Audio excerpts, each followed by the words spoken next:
Assalamualaikum warahmatullahi wabarakatuh dan salam sejahtera kepada semua pelajar thinking skill yang mengambil untuk semester ini. Baiklah, hari ini saya akan bercakap berkenaan tentang topik kelima ataupun bab kelima, iaitu logic thinking ataupun pemikiran logik. Okey, secara umumnya kita sebagai manusia akan memiliki pemikiran ini secara umum. Okey, secara umum kita memiliki fikiran ini, iaitu logik. Apa itu logik?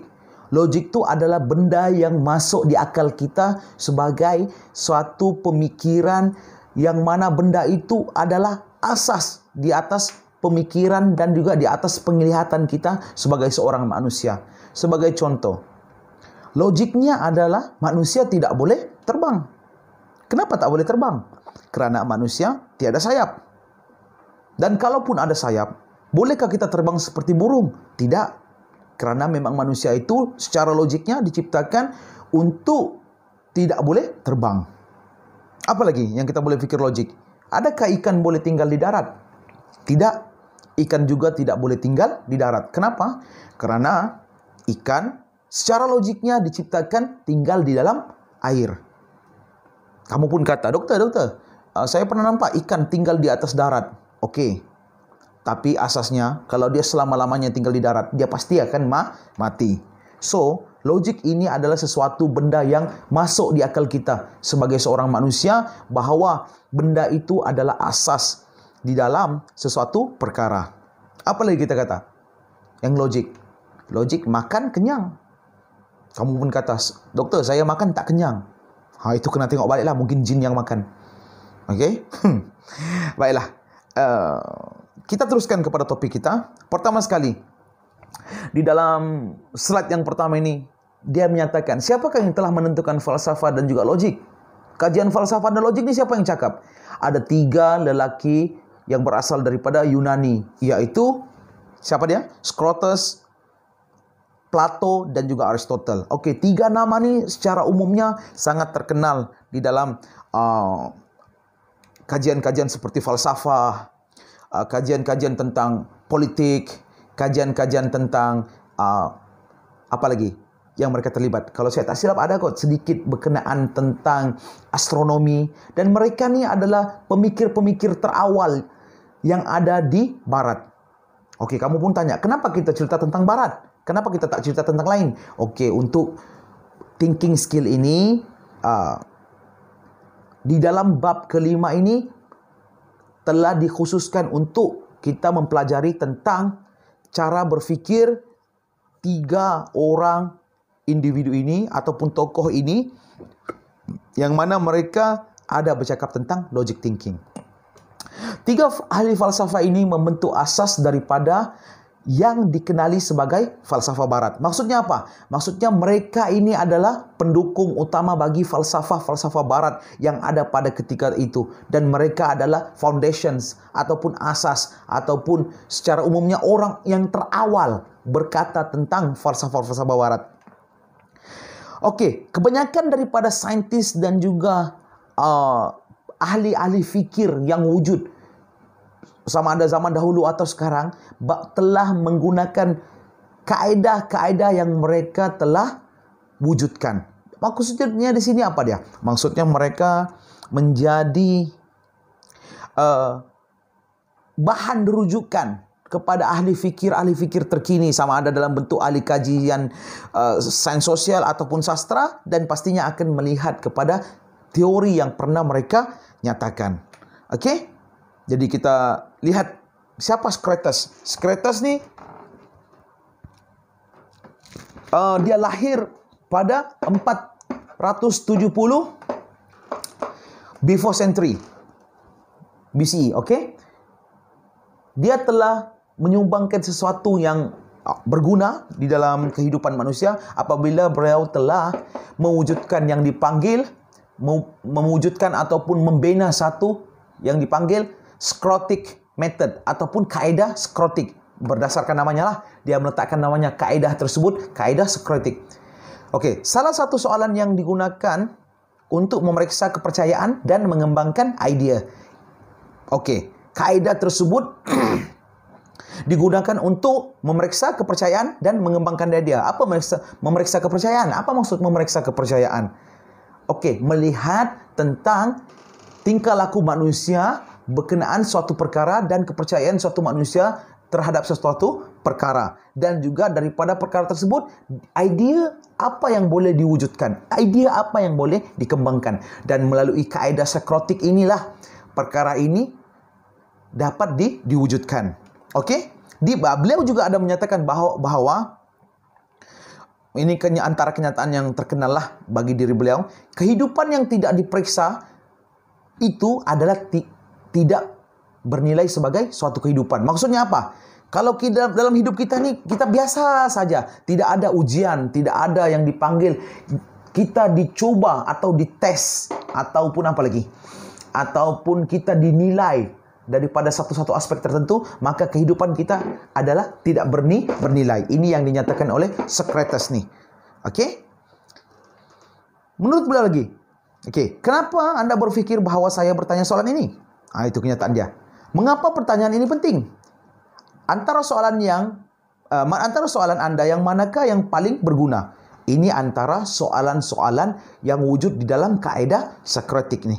Okey?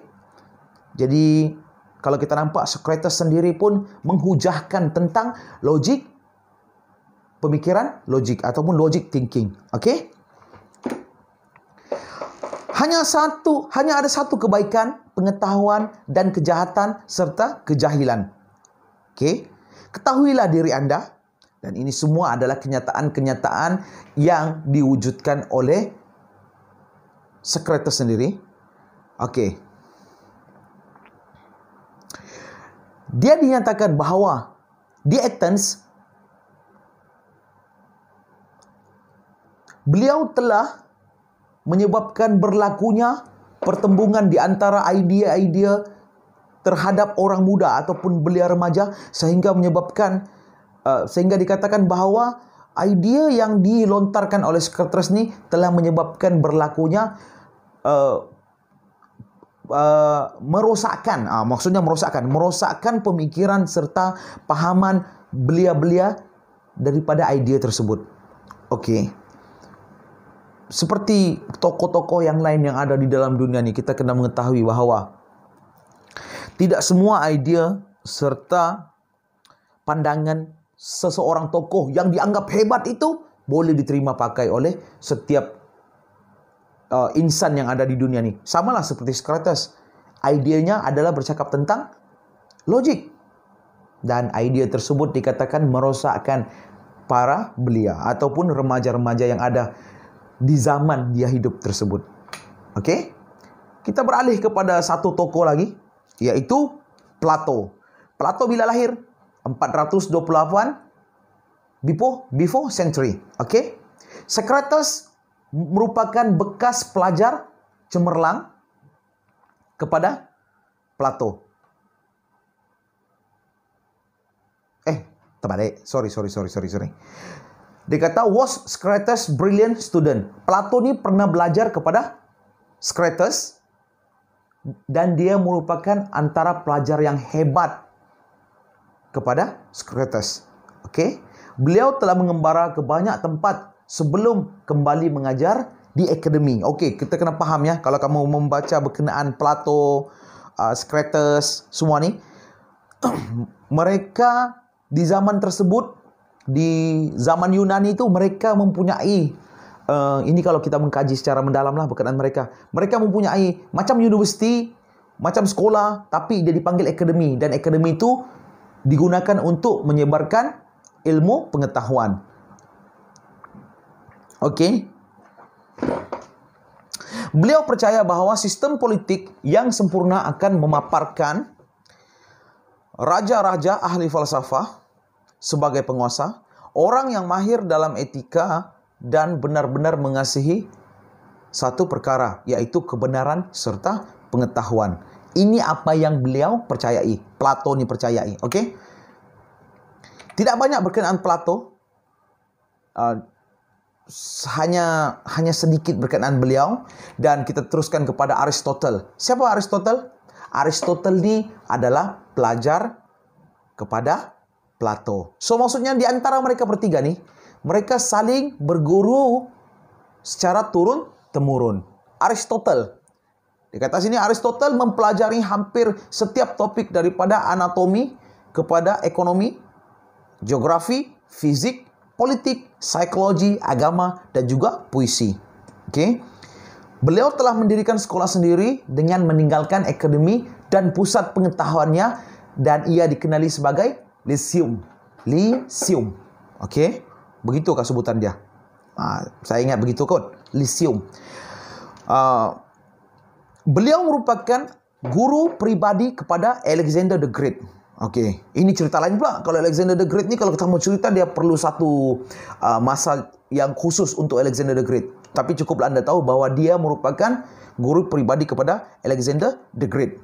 Oke, Aristotle juga telah membangunkan sistem peraturan yang luas untuk pemikiran logik untuk menentukan dunia nih. Sama seperti permainan, mempunyai peraturan dan mesti logik.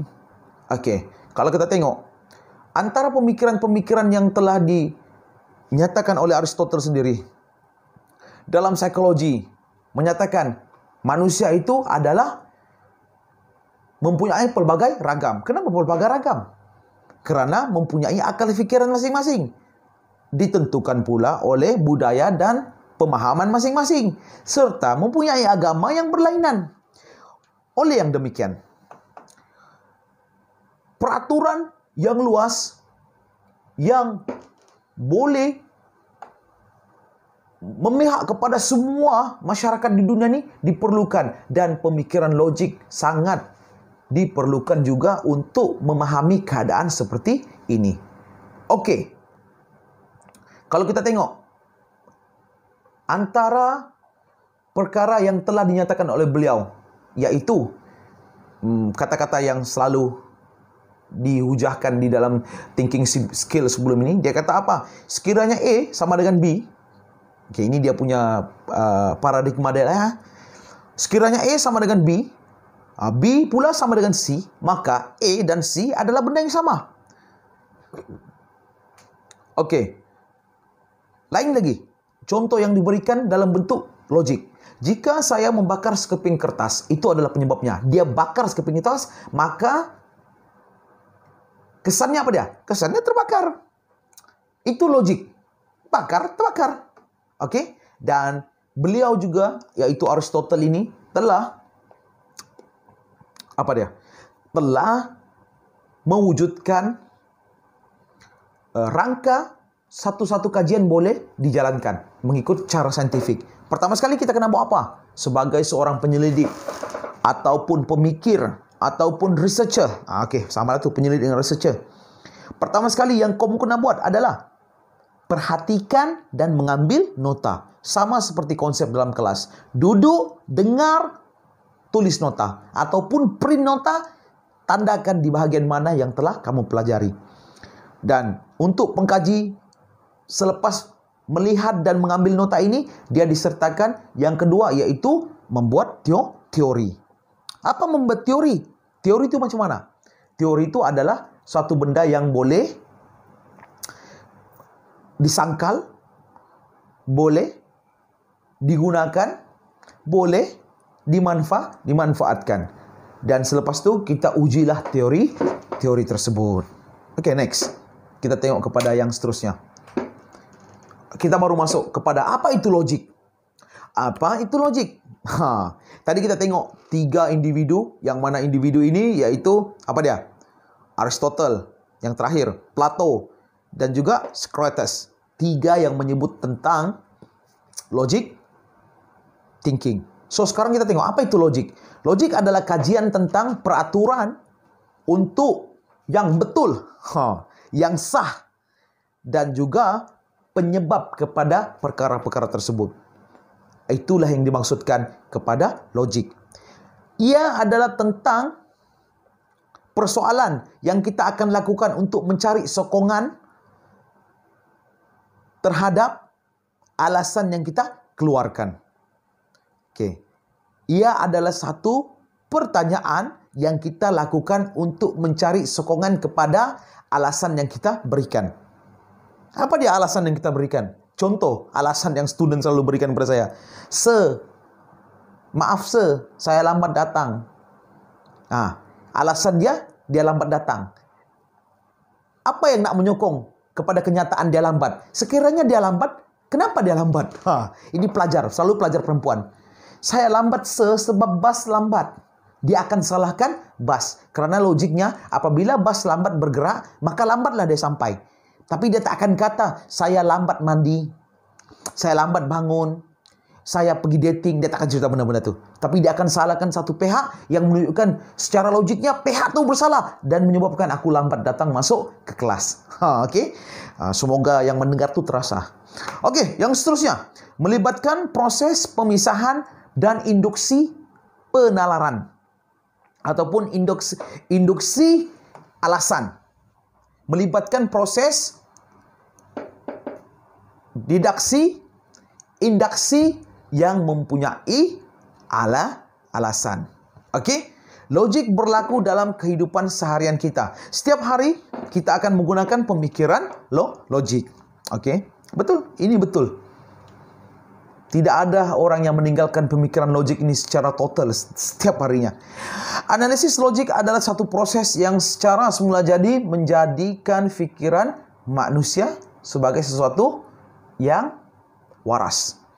Proses yang mana kita lebih dikenali daripada yang kita sadari. Maksudnya sini apa? Kita lebih mengetahui tentang suatu perkara tu berbanding kita ni disedari hidup di dalam dunia ni. Faham tak? Maksudnya macam begini. Di antara pemikiran kamu dan juga diri kamu sendiri, orang lebih melihat kepada cara kamu berfikir. Cara berfikir kita lebih mudah berbanding dengan kita untuk difahami. Dan orang kadang-kadang lebih sedar cara kita bertindak berbanding dengan dengan kehidupan kita sendiri. Sebagai contoh, apa yang contoh yang saya berikan paling senang? Yaitu macik-macik bawang ataupun pacik-pacik bawang. Apa yang mereka umpatkan sekiranya mereka duduk sekali antara perempuan-perempuan ni? Mereka umpatkan adalah mereka menceritakan satu perkara itu adalah kerana tindakan ataupun cara orang itu berfikir. Contohnya, Salma dan rakan-rakannya. Ini nama, ini tidak ada kaitan dengan siapa-siapa. Saya petik nama, saya pun tak ingat nama siapa. Saya petik nama Salma lah. Salma dan rakan-rakannya membawang ataupun mengumpat tentang seorang rakan mereka yang dikatakan suka mempunyai banyak tudung. Dan setiap masa atau setiap hari pasti akan tudung yang berlainan digunakan oleh rakan mereka tersebut. Dan kalau kita tengok, apa kaitan tudung dengan cara fikir? Tudung yang kerap ditukar itu akan menyebabkan satu tudung itu lebih lama digunakan. Itu cara fikir kawannya. Dan mereka mengumpat itu adalah tentang cara orang itu berfikir. Dan mereka tidak menyadari bahwa yang mereka lakukan itu adalah sesuatu yang logik berkenaan individu tersebut. Sedangkan mereka tidak seperti yang mereka katakan tersebut. Oleh yang demikian, pergaulan antara orang yang lebih mengukuhkan adalah kerana cara berfikir. Berbanding dengan cara kita hidup setiap hari. Kita berdiri, kita berjalan, kita bergerak ke sana dan kemari. Itu orang boleh lupakan. Tapi apa yang kita tinggalkan adalah kerana kaedah kita berfikir. Next. Apa yang kita buat? Pertama sekali, induction reasoning. Pertimbangan induksi. Apa tu induksi? Dia ada dua. Induktif ataupun induksi dan juga didaktif ataupun deductions. Alasan biasanya bergerak daripada spesifikasi ke simpulan umum yang lebih besar. Maksudnya apa? Dia bergerak daripada contoh yang spesifikasi ke kesimpulan umum yang lebih besar. Ia bermula dengan pengalaman Anda sendiri dan kemudian apa yang Anda perolehi itu diletakkan sebagai satu peraturan yang umum. Okey?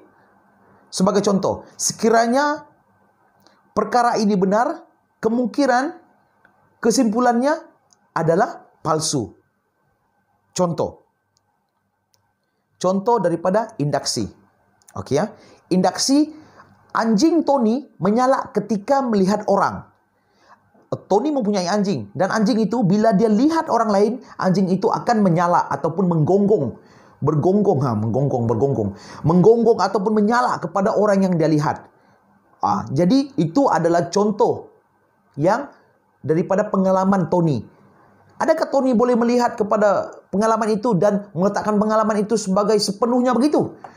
Maka semua anjing akan menyala apabila melihat orang. Betulkah begitu? Okey, betulkah begitu?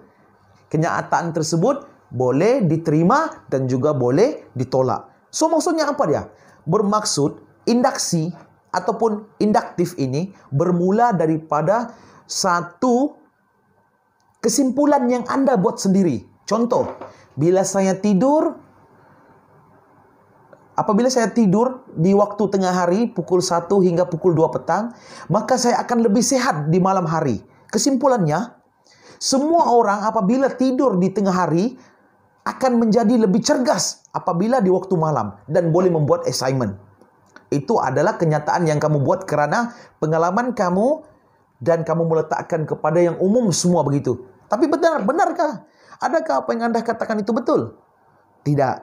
Kerana apa? Kerana ada juga orang yang tak tidur tengah hari, tapi mereka boleh bertindak dengan baik di waktu malam. Perform dengan kecergasan yang lebih baik di waktu malam. Dan ada juga yang sebaliknya. Okey, contoh yang seterusnya. Beberapa kali saya memotong rambut saya, namun ia tumbuh semula. So, kesannya apa dia? Selepas ni, apabila saya potong rambut saya lagi, maka dia akan tumbuh lagi. Okey, itu antara contoh yang induktif. Dan contoh ni betul tak? Betul. Kenapa betul? Kerana memang begitu sifatnya.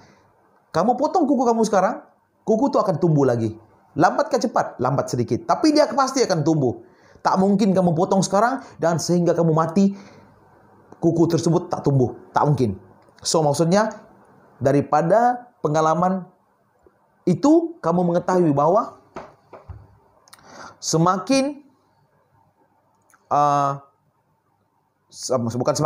apabila kamu potong rambut kamu atau kuku kamu, maka dia akan tumbuh semula. Okey? Induktif adalah daripada kesimpulan umum kepada satu kesimpulan yang lebih besar sifatnya. Okey. Seterusnya, deductive reasoning ataupun penentuan deduktif. Apa pula deduktif? Deduktif adalah satu bentuk kesimpulan yang benar dan kesimpulan kesimpulan yang kamu peroleh juga adalah benar. Contoh, mulakan dengan peraturan dan kemudiannya menerapkan kepada situasi yang baharu. Pertama sekali, sebagai contoh deduktif. Semua manusia mempunyai dua kaki. Betul? Maka Ali berkata, saya juga seorang manusia. Okey. Secara umumnya, dia kata semua manusia mempunyai dua kaki. Ali adalah seorang manusia. Oleh yang demikian, Ali mempunyai dua kaki. Itu adalah kesimpulannya. Okey? Contoh lain apa dia? Ada contoh lain banyak. Banyak contoh saya boleh bagi. Undang-undang graviti mengatakan bahawa apa yang naik mesti turun. Apa yang naik ke udara pasti akan jatuh semula ke tanah. Maka saya membaling telefon saya ke udara dan telefon tersebut akan jatuh semula ke tanah. Okey. Ada tak benda yang kita baling ke atas tak jatuh ke bawah? Apa dia? Belon? Belon kamu kata? Okey, belon. Kamu pun baling belon ke atas walaupun belon tu ringan dan akhirnya dia akan jatuh juga ke tanah. Itu dipanggil peraturan di dalam ilmu graviti ataupun gravity punya teori, okey, dan itu boleh masuk di dalam deduktif. Okey, deduktif ni macam mana pula? Apa bezanya induktif dan deduktif? Okey, deduktif ni dia kalau induktif dia bermula dengan teori dan berakhir dengan kesimpulan. Bermula dengan teori, berakhir dengan kesimpulan. Kalau deduktif, dia bermula dengan kesimpulan dan berakhir dengan teori.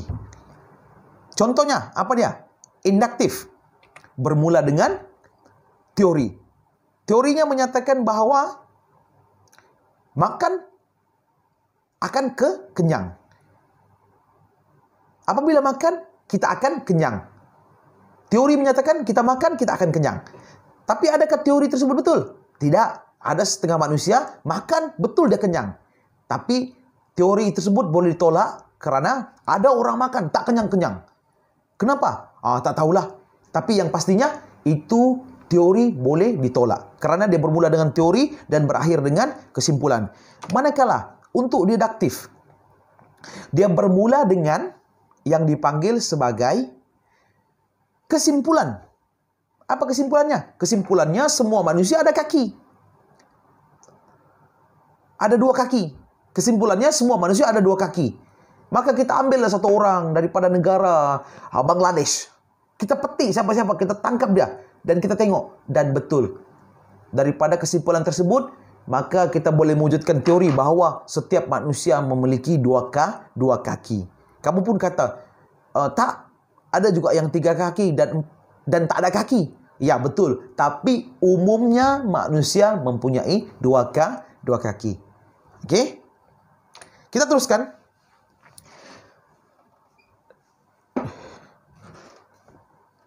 Induksi ataupun induktif adalah proses logik untuk mencapai kesimpulan berdasarkan premis yang anda jangkakan menjadi kenyataan.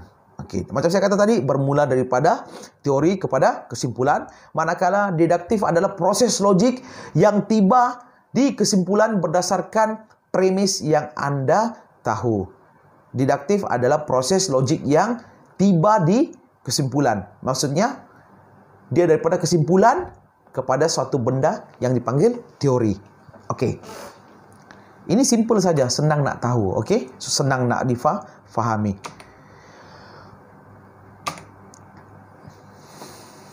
Okey, kita teruskan kepada slide yang seterusnya. Apakah andaian? Apakah maksud andaian? Apakah yang anda fahami tentang andaian? Andaian adalah analisa di setiap idea yang wujud. Contoh, idea saya adalah ingin mewujudkan motorsikal 4 tayar. Itu idea dia. Motorsikal tapi 4 tayarnya. Jadi apa andaian saya? Andaian ada pelbagai. Pertama sekali, andaian dia keseimbangan akan lebih stabil. Okey, andaian seterusnya lagi dari sudut yang lebih rugi. Andaian yang seterusnya lebih rugi, penggunaan bahan bakar seperti minyak dan petrol atau petrol akan meningkat. Kenapa? Kerana apabila 2 tayar, beban yang dibawa adalah lebih sedikit berbanding dengan 4 tayar. Maka saya mengandaikan penggunaan motor 4 tayar adalah kurang efektif kerana lebih banyak penggunaan bahan bakar. Dari sudut keselamatan sama sahaja. Kemalangan boleh berlaku sama ada 4 ataupun 2 tayar. Okey, kita tengok contoh yang diberikan dalam nota. Contoh yang diberikan dalam nota, okey, ini alasan pelajar yang setengahnya saya dedikasikan. Dedikasikan. Saya letakkan di dalam nota ini. Dia kata apa? Saya gagal kursus ini kerana pengajar tidak suka dengan saya. Dia mengatakan saya gagal kursus ini kerana pengajar tidak suka kepada saya. Maka dia punya apa? Dia punya andaian apa dia? Andaiannya dia andai begini. Kerana pengajar tersebut yang telah menggagalkan saya, maka saya gagal. So logiknya macam mana? Logiknya dia melihat kesalahan itu datang daripada pensyarah tersebut. Sedangkan dia tak datang kelas, dia main PUBG di belakang. Orang bercakap di depan, dia main PUBG di belakang. Dia bersembang. Ada juga yang bercinta. Dia rasa macam, oh inilah kekasihnya yang dia sayangi. Belajar sama-sama dengan dia. So akhirnya dia gagal. Tapi dia salahkan pensyarah. Contoh yang lain. Oke, contoh lain. Saya tidak terkejut. Saya tidak terkejut sekiranya dia membuat pasukan lain. Lagipun ayahnya adalah pengetua di sekolah ini. Oh, ini tentang main bola lah. Tentang main bola. Apa yang dia jangkakan? Dia jangkakan ataupun dia punya andaian adalah pengetua telah memberikan keistimewaan kepada pasukan bola tersebut karena dalam pasukan bola tersebut terdapat anaknya yang bermain di dalam kumpulan ataupun tim bola tersebut. So itu andaian. Adakah betul? Mungkin betul, mungkin tidak. Dan kebanyakannya andaian ini tidak tepat. Dan setiap orang mempunyai alasan tersendiri. Oke, contoh lain. Jika saya kerap mengambil bos saya untuk makan tengah hari bersama-sama dengan saya pasti boleh mendapat kenaikan pangkat. Jadi dia assume apa? Dia jangkakan apa? Apa yang diandaikan? Diandaikan adalah bos tidak akan menaikkan pangkat orang lain selain diri dia karena dia selalu membawa bos pergi makan tengah hari. So di antara ini semua andaian-andaian yang bersifat berat sebelah. Ada tak andaian yang balance? Banyak andaian-andaian yang balance. Tapi untuk subjek ini biarlah kamu mengetahui bahwa andaian adalah sesuatu perkara yang kurang baik, tapi jika digunakan tepat pada waktunya, tepat pada masanya, dia mendatangkan kebaikan kepada individu tersebut. Oke, seterusnya. Apa dia? What? Untuk benda ni saya tak tekankan sangat ya. Kita boleh skip benda ni. Oke, next. Semua lelaki adalah manusia. Oke, kita tengok kepada pemikiran logik yang seterusnya. Semua lelaki adalah manusia. Socrates adalah lelaki. Oleh itu Socrates adalah manusia. Itu apa dipanggil? Itu adalah dipanggil deduktif. Oke, kita tengok yang seterusnya pula. RM1 akan membeli 3 bar gula-gula. Saya mempunyai RM1. Oleh itu saya boleh membeli 3 bar gula-gula. Juga deduktif. Semua kereta memerlukan petrol untuk bergerak. Saya ada kereta. Oleh itu kereta saya memerlukan petrol untuk dijalankan. Itu apa dia? Itu adalah induktif. Kerana tidak semua petrol digunakan kepada kereta. Ada juga orang gunakan diesel. Bahkan sekarang ni ada menggunakan bateri pula. Okey? So ini adalah contoh-contoh induktif dan juga deduktif. Dan anda tidak perlu pening untuk perkara ini. Kerana apa dia? Soalan biasa dikeluarkan dalam bentuk macam begini. Seperti ini. Satu kenyataan. Dan daripada kenyataan tu anda perlu melihat sama ada itu adalah induktif ataupun deduktif. Okey. Kita teruskan kepada slide yang seterusnya, iaitu hujah-hujah yang benar dan juga versus yang sahih. Benar versus sahih. Apa sahih? Sah. Apa benar? Yang betul lah maksudnya. Okey. Contoh. Kenyataan-kenyataan yang benar. Contohnya adalah seperti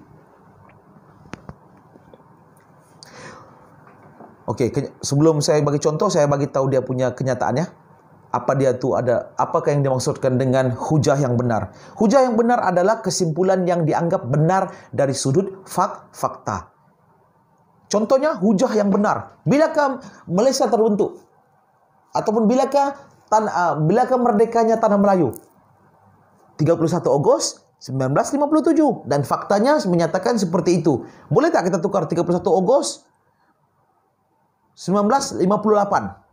Bukan 57. Tak boleh karena fakta menyatakan seperti tersebut. Oke, itu dipanggil hujah yang benar.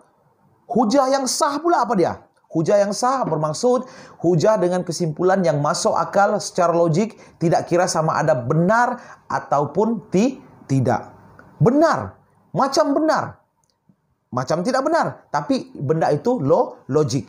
Contoh, kalaulah saya katakan, merdeka bukan 57, bukan tahun 57 merdeka. Merdeka berlaku pada tahun 2000. Contoh ya, saya bagi contoh.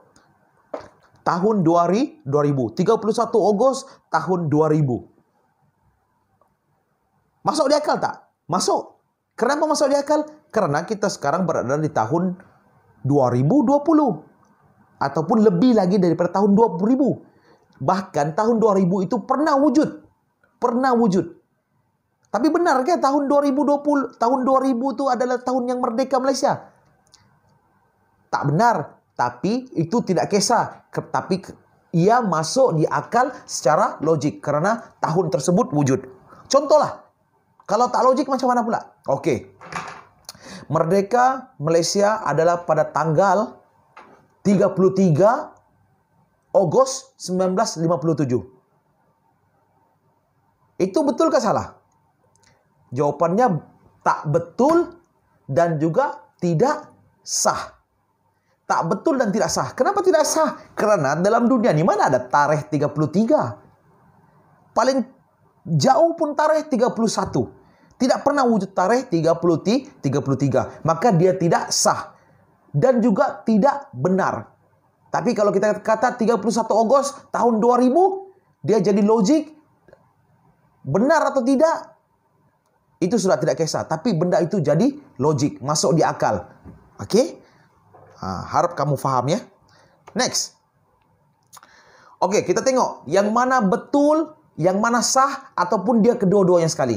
Oke, kita tengok pertama sekali. Semua buah mempunyai biji. Betul tak? Betul?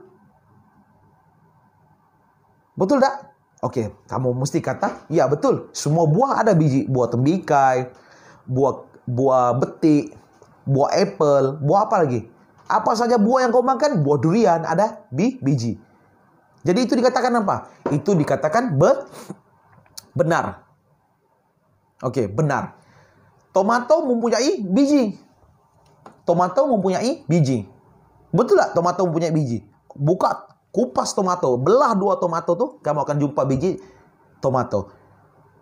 Oke, itu dipanggil sah. Betul. Memang betul, memang sah bahwa tomato ada biji. Oleh itu, tomato adalah buah. Tomato adalah buah. Betul ke salah? Betul ke salah? Kamu boleh kata betul dan juga kamu boleh kata salah. Berdasarkan apa yang kamu fahami. Itu penting segitu. Tomato, buah tak? Ya, dia buah. Tapi dia buah-buahan daripada jenis sayuran. Oke? Buah-buahan daripada jenis sayuran. Oke, kita tengok kepada yang seterusnya pula. Ini betulkah, salahkah, ataupun kedua-duanya sekali? Tiada manusia yang abadi. Betul atau salah? Betul? Ada tak yang orang hidup sudah 5.000 tahun umurnya? Tak ada. Semua akan mati. Saya yang bercakap akan mati. Anda yang mendengar pun suatu masa akan mati. Kenapa? Karena kita tidak abadi. So, kenyataan yang seterusnya. Hantu bukan manusia. Betul? Sah. Memang betul. Disahkan hantu itu bukan manusia. Dia daripada golongan jin. Oleh itu, hantu adalah abadi. Betul ke salah? Betul ke salah? Jawab saya, betul atau salah? Jawabannya salah. Karena hantu juga adalah hidupan. Jin juga adalah hidupan. Dan suatu masa nanti, berapa panjang pun umur mereka, mereka pasti akan mati. Karena kita meyakini tidak ada yang kekal di dunia ini. Pokok mati, haiwan mati, manusia mati, Siapa yang hidup hebat di dunia ini pun mati. Semua yang Anda tinggal pun akan ditinggalkan karena mati. So, maksudnya di sini tidak ada yang kekal hidup, tetapi semua pasti akan mati. Maka kenyataan terakhir tersebut adalah tidak benar. Oke, kita tengok pula yang seterusnya. Ada banyak contoh sini. Betul, sah ataupun kedua-dua sekali. Oke, kita tengok. Semua rumpai adalah tumbuhan. Betul kah? Rumpai laut, tumbuhan kah? Betul. Rumpai yang terdapat di dekat sawah ke apakah? Betul tak? Tumbuhan? Betul, tumbuhan. Bunga adalah tumbuhan. Betul. Sah. Bunga adalah tumbuhan. Betul. Tidak ada orang kata bunga itu adalah sejenis hewan. Oke. Oleh itu, semua rumpai adalah bunga. Jawapannya betul atau salah? Jawapannya salah. Kalau rumpai laut, kita tak kata bunga laut. Tapi dia rumpai, dia sejenis tumbuhan juga, tapi dia bukan bunga. Kalau berbunga, itu bunga dia lah. Tapi dia tuh bukan bunga. Tapi kalau bunga, walaupun bunga tuh tidak ada bunga, tapi kita akan kata itu adalah sejenis bunga. Contoh, kita panggil bunga apa? Ros Jepun. Bunga ros Jepun. Ros Jepun, dia ada bunga. Dan kebiasaan bunga tuh mekar pada 9 pagi. Jadi orang panggil bunga 9 pagi. Itu adalah bunga. Tak ada bunga pun tetap orang panggil dia bunga. Oke? Next, kita teruskan kepada slide yang seterusnya, yaitu fallacy. Apa fallacy? Fallacy di sini kalau saya lihat daripada nota-nota ini, dia adalah tanggapan yang silap ataupun tanggapan yang salah. Oke.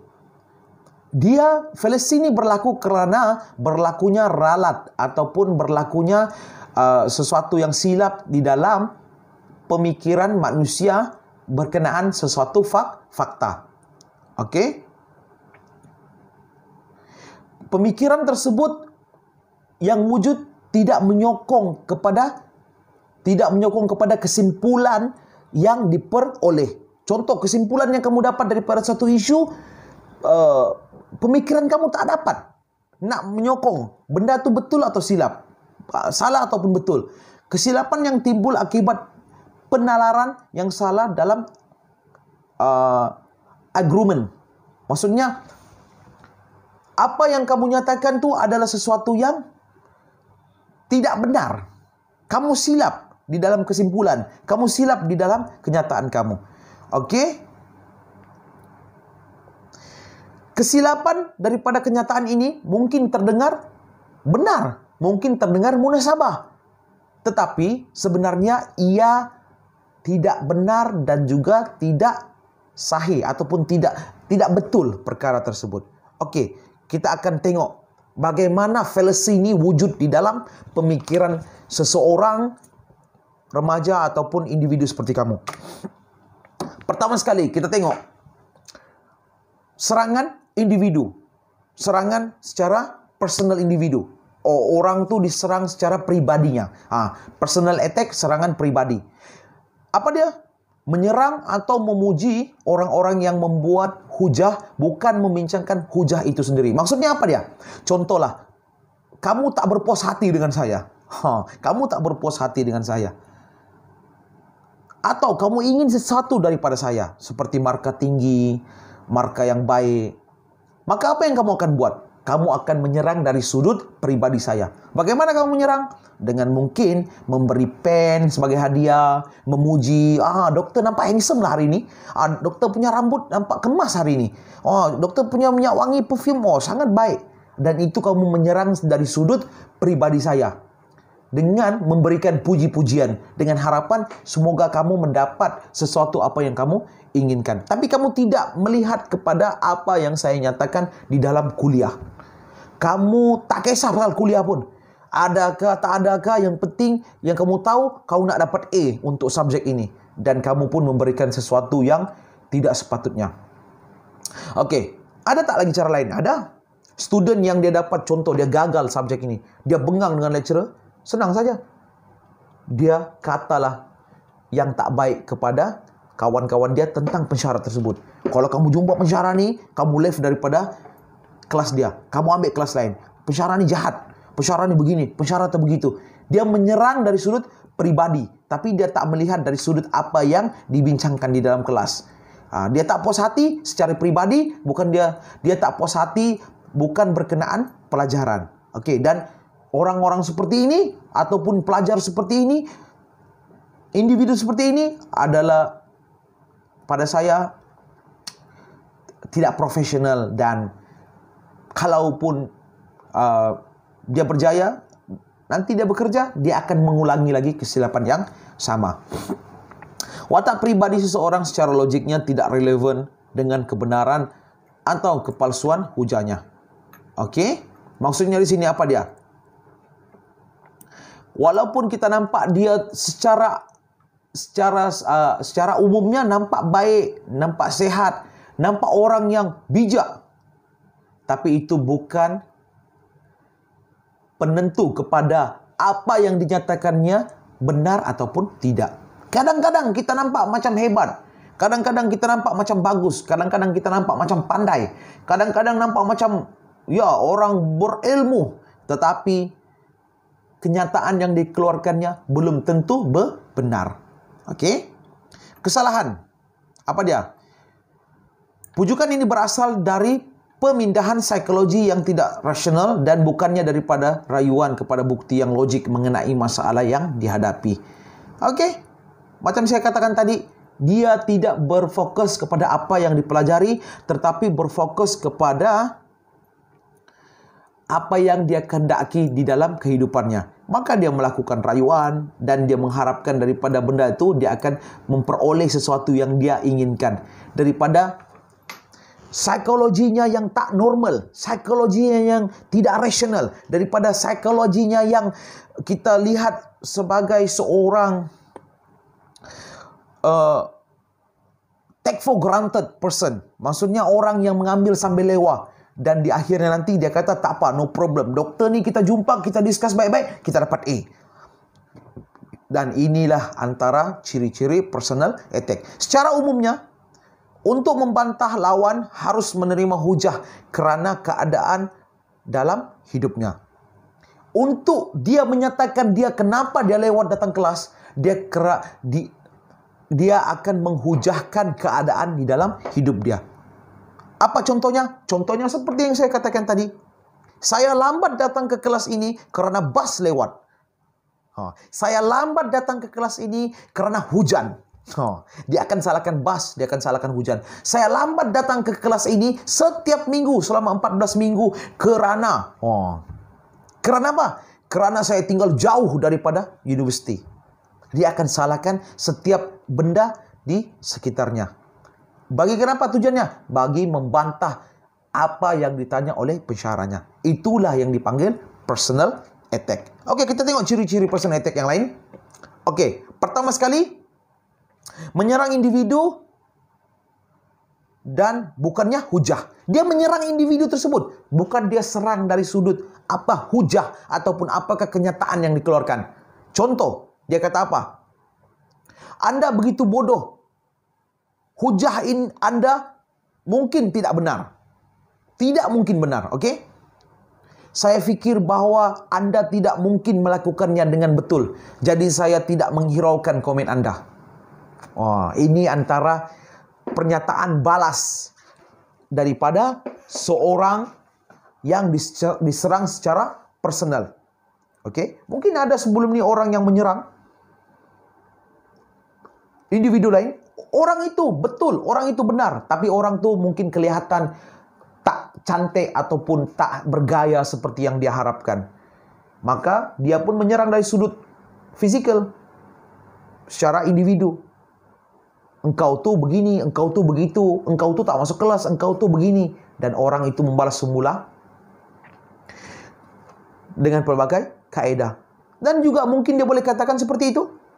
Anda begitu bodoh. Anda begitu bodoh. Maksudnya apa dia? Dia menyerang diri individu tersebut. Dan apa yang dikatakan oleh individu tersebut tidak mungkin benar. Maksudnya apa dia? Maksudnya dia menyerang apa yang ada pada diri individu tersebut. Oke? Dan yang seterusnya apa dia? Rayuan untuk paksaan. Merayu untuk paksaan. Apa dia itu merayu untuk paksaan? Memberitahu pendengar bahwa sesuatu yang buruk akan berlaku kepadanya jika dia tidak menerima hujah. Okey. Itu maksudnya. Dia merayu dengan paksaan. Kalau kamu tak buat begini kepada saya akan buat begini kepada diri saya. Maksudnya ada ugutan. Okey. Jika Anda tidak mau dipukul, Anda akan bersetuju dengan apa yang saya katakan. Berikan atau kamu mati. Ini kira macam dia tak boleh berfikir secara logik dan dia menyerang secara kasar tapi lembut. Kau mau? Okey. Tak mau? Hang mati. Okey, itu dia maksudkan ya. Selalu kita tengoklah macam drama-drama kan. Drama-drama dalam TV, dia ada ugutan-ugutan untuk dapatkan geran tanah lah, untuk dapatkan inilah, dapat harta itulah, dan semua-semua ini adalah contoh rayuan dalam bentuk paksaan. Dan yang terakhir adalah poisoning the wall. Poisoning the wall, ataupun kita boleh terjemahkan dia adalah tembok beracun. Apa maksud dia? Membentangkan maklumat negatif tentang seseorang sebelum dia bercakap untuk memburukkan hujah orang tersebut. Sebagai contoh, Frank bersifat angkuh dan berfikir dia tahu segala-galanya. Jadi mari kita dengar apa yang Frank katakan tentang perkara itu. Dan seseorang pun datang berkata, jangan dengar Frank kata apapun, kerana apa yang dia katakan semua adalah bohong dan fitnah. Maksudnya seseorang telah menyatakan keburukan Frank dan orang lain terpengaruh dan orang lain pun tak mahu mendengar. Jadi maksudnya walaupun Frank tersebut ada memiliki sifat angkuh, tapi kalau kita mendengar mungkin kita boleh tahu apa yang dia cuba sampaikan. Tapi yang lebih buruk lagi adalah orang yang memburuk-burukkan nama Frank ini. Okey, inilah yang dipanggil jenis-jenis serangan individu. Dan kita tengok dalam kehidupan sehari-hari, kita pasti tidak lepas daripada isu sebegini. Dia tak dapat berhujah, dia akan serang secara individu. Next. Rayuan untuk mendapatkan belas kasihan. Apa dia nih rayuan untuk mendapatkan belas kasihan? Ini juga adalah salah satu daripada pemikiran logik yang wujud dalam pemikiran manusia. Dia menyatakan apabila kita meminta simpati, orang kasihan kepada kita dan kita akan dapat sesuatu apa yang kita harapkan. Contohnya, kalau kita bisa tengok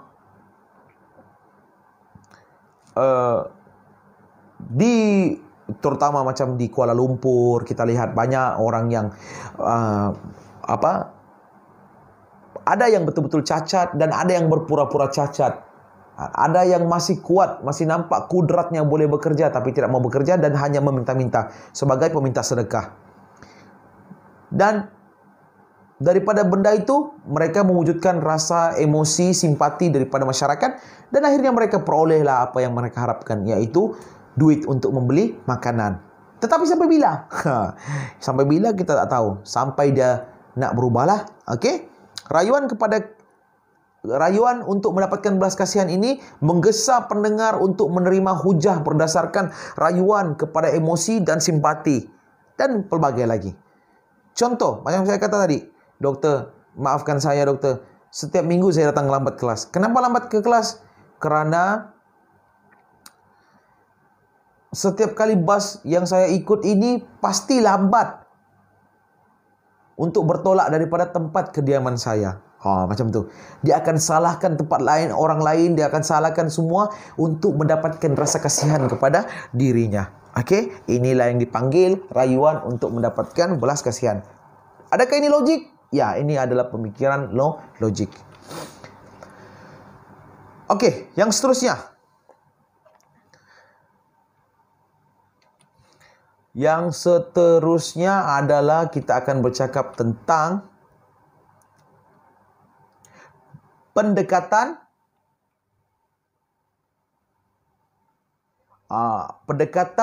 genetik yang silap. Apa tu genetik yang silap? Apa pendekatan genetik yang silap? Oke, kalau kita tengok daripada hujah sini, kesalahan genetik adalah tuntutan bahwa idea, produk atau orang mesti tidak boleh dipercayai kerana asal perkauman, geografi dan etniknya. Oke, maksudnya sini apa dia? Maksudnya resis. Senang cerita resis. Contoh, dia kata, kalau orang daripada kampung datang, kau jangan percaya. Kaum di sana memang teruk. Perkampungan orang memang betul-betul ulu. Etnik dia pun pattern macam ni. Jadi apa saja mereka katakan, idea mereka memang kolot. Itu adalah kita menyalahkan tentang latar belakang satu kaum.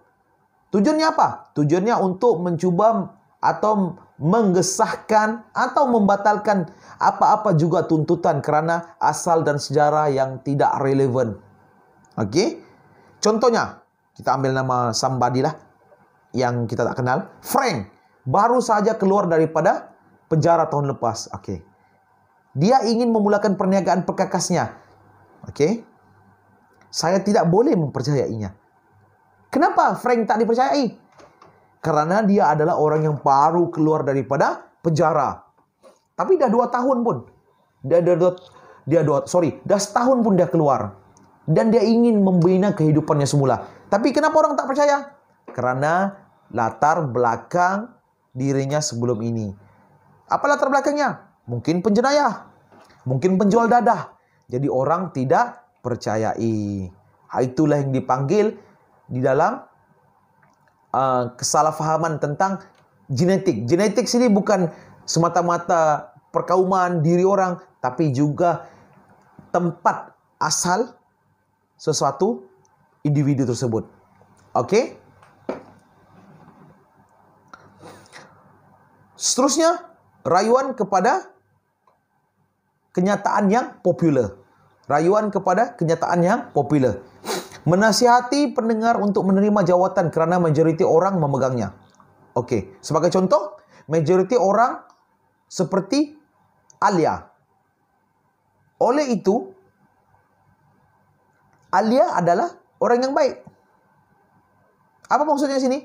Maksudnya, orang yang ada pada orang yang ada di persekitaran pada ketika itu adalah orang-orang yang baik. Okey?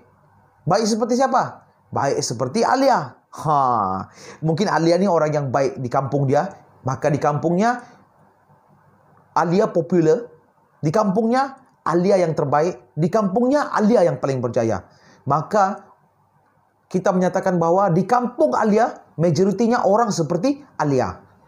Oleh itu, Alia adalah siapa? Alia adalah seorang yang baik.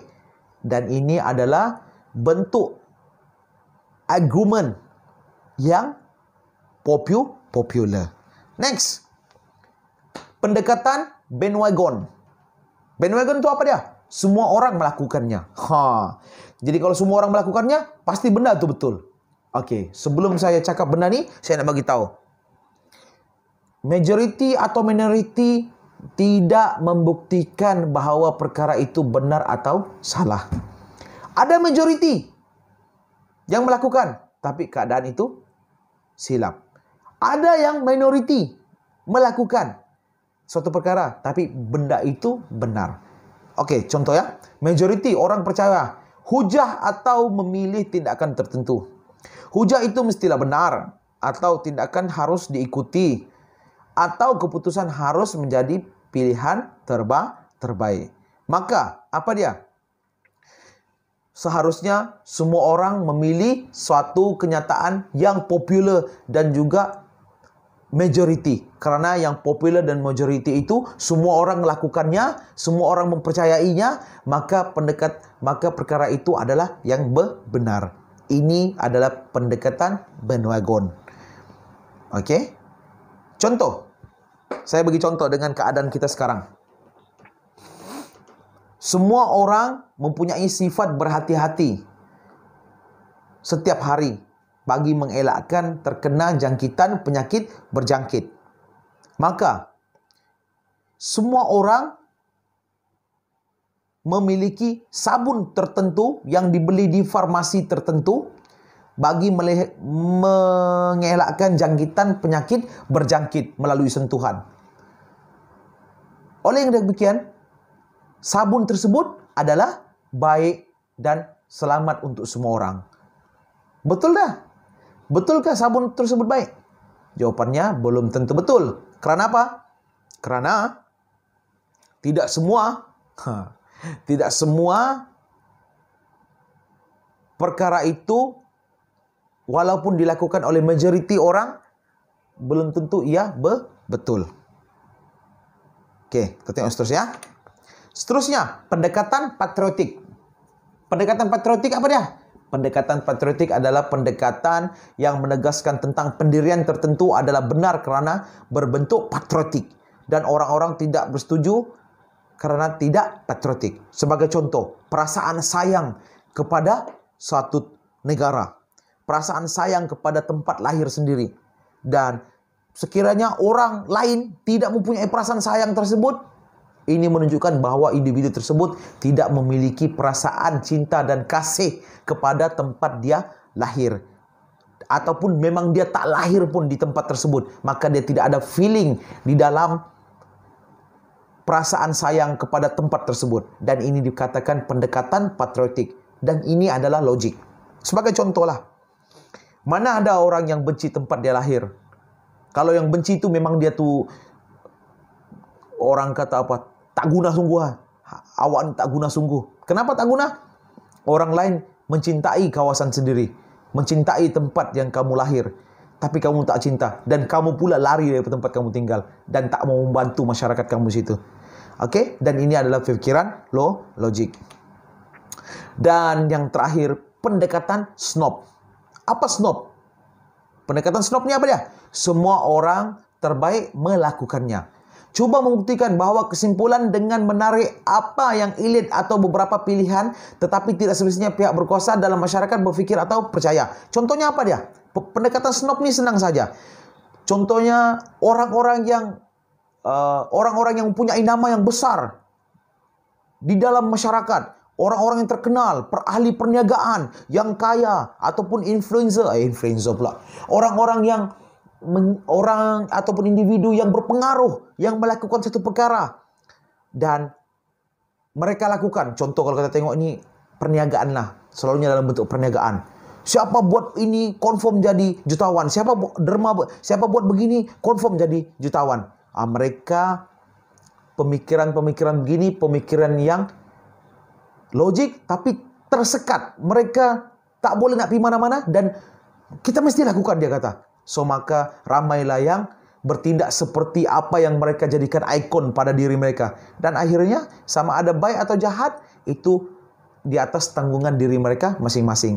Tapi selalunya pendekatan snob ni banyak orang lakukan dalam bentuk perniagaan cepat kaya, skim cepat kaya, apalagi perniagaan yang bersifat seperti memaksa. Tapi kita tak mau ikut, tapi kita rasa terpaksa ikut.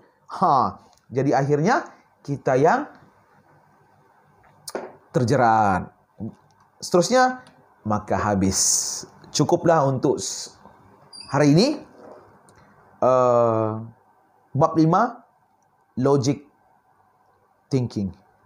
Okey, assalamualaikum dan salam sejahtera.